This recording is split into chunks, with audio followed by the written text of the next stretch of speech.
আসসালামু আলাইকুম everyone, welcome to my another blog. So আজকে আমি রেডি হয়ে আমার বোনের বাসায় চলে যাব, কারণ গতকালকের ব্লগে আমি বলেছিলাম যে আমার বোনের ছেলের বার্থডে। সো ওর বার্থডে জন্য কিছু জিনিস কেনার বাকি ছিল, ঘরে সাজাবো আমরা। সো এখন ফার্স্টে আমি চলে যাব বুথে, কারণ আমার টাকা উঠাতে হবে। সো আমি একটা রিক্সা নিয়ে এখন বুথের দিকে চলে যাচ্ছি। যে আমি বুথে চলে এসেছি।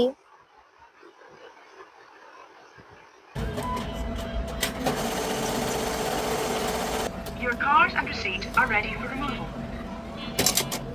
Please stay. সো টাকা উঠিয়ে আমি একটা দোকানে চলে আসলাম, সাজানোর কিছু জিনিসপত্র কিনবো। এবং জিনিসপত্রগুলো কিনে আমি এখন চলে যাব ডিরেক্ট আমার হাজবেন্ডের বাইকের শোরুমে। কারণ ও আমার বোনের ছিল আমার কাছে একটা ইন্টারন্যাশনাল ব্যাট এবং উইকেট কিপার গ্লাভস চেয়েছিল, সেগুলো তো আমি চিনি না, আমার হাজবেন্ড চিনে, ও কিনে রেখেছিল, ওর শোরুমে রেখেছিল। তো আমি এখন এগুলো কালেক্ট করতে এসেছি।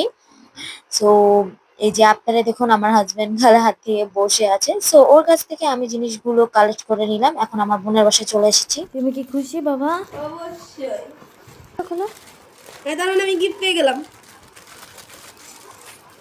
ইন্টারন্যাশনাল খেলোয়াড়। ও তো ওর গিফট পেয়ে অনেক খুশি, মাশাল্লাহ।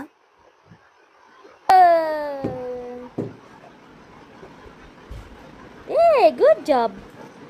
আমি ঘর সাজানোর জন্য এখানে ৩ রকমের বেলুনস কিনেছি। দেন এটা একটা ফিতা ছিল, এখানে বেলুনস লাগিয়ে সাজানো যায়। দেন এই জড়িগুলো কিনেছি অ্যান্ড ওর নামের স্পেলিং অ্যান্ড হ্যাপি বার্থডে কিনেছি।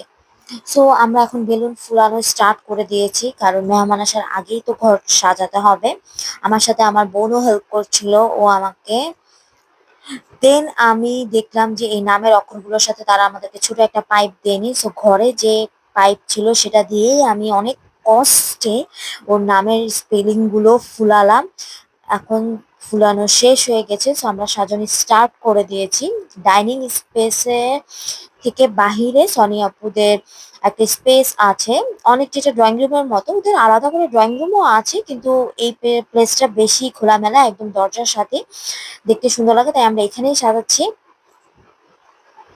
যে আপনারা দেখুন কেমন হয়েছে। এই যে আমি এই ফিতাটার কথা বলেছিলাম যে এটার মধ্যে ঢুকিয়ে ঢুকিয়ে আমরা লাগাবো, কিন্তু লাগাতে লাগাতে দেখলাম যে আমাদের বেলুনের শর্ট পড়ে গেছে।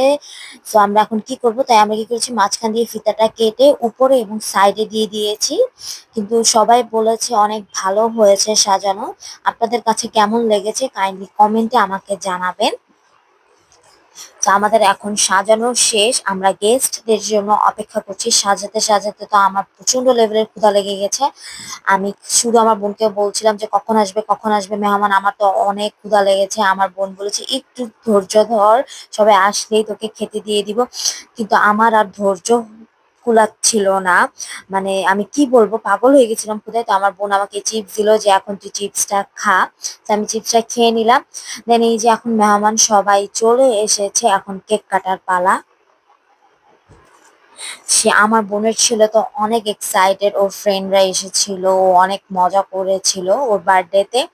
মানে ও অনেক এক্সাইটেড ছিল, অনেক খুশি ছিল। মাশাল্লাহ, ও যেন এইভাবে অনেক ভালো থাকে সবসময়, আল্লাহ যেন ওর মনের সব আশা পূরণ করে। তো আমরা এখন কেকটা কেটে ফেললাম।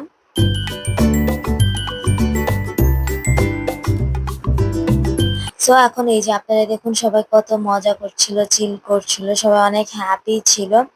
সীমান্ত ওর আম্মুকে কেক খাইয়ে দিচ্ছিল, আমাকে খাইয়ে দিয়েছিল, মানে সবাইকে একটু করে খাওয়াচ্ছিল। দেন খাওয়া দাওয়ার পালা শুরু হয়ে যায়।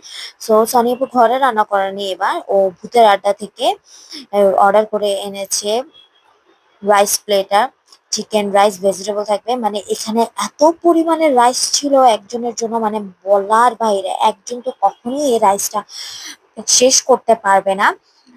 মানে আর খাবারও কিন্তু অনেক ভালো ছিল। আর আমার তো প্রচন্ড লেভেলের ক্ষুধা লেগেছিল, তো আমি একদম খেতে বসে পড়েছি। খাবারটা অনেক মজা ছিল, গরম হলে আরো ভালো লাগতো। যেহেতু বিকাল ৫টায় খাবার নিয়ে এসেছিল, তাই হালকা ঠান্ডা হয়ে এসেছিল। তো এখানে খাওয়া দাওয়া করছি আমি এখন। আমার হাজবেন্ড তখনো আসেনি, ওকে রেখেই আমি খেতে বসে পড়েছিলাম। তো পরবর্তীতে আমার হাজবেন্ড আসে, ওর কাজ শেষ করে দেন আমরা খাওয়া দাওয়া করে এখন বাসার দিকে চলে যাচ্ছি। সো গাইজ, আজকে এতটুকুই ছিল। আশা করি সবাই ভালো থাকবেন এবং আমাদের আবারও দেখা হবে পরবর্তী ব্লগে। খোদা হাফেজ।